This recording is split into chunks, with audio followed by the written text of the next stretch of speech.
How to make a T-chart in Google Docs. Hello everyone, this is Sabrina here to help you today. So without any further ado, let's get right into the video. So first, insert a table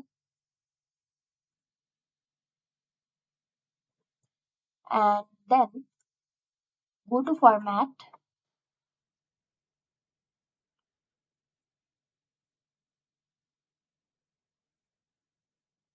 like this, select it over here and make it white. Go to this, make it white again, and also these lines.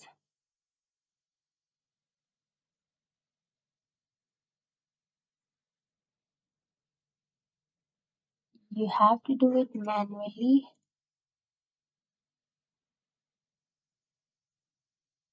Just like this, you will now be able to make a T-chart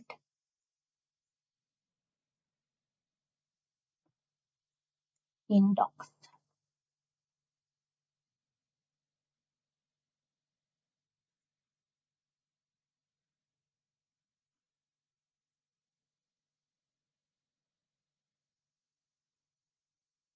So that's how you do it. Thank you for watching this video. Make sure to like, share, and subscribe to our YouTube channel. If you got any questions, comment them down, and I'll catch you in the next one.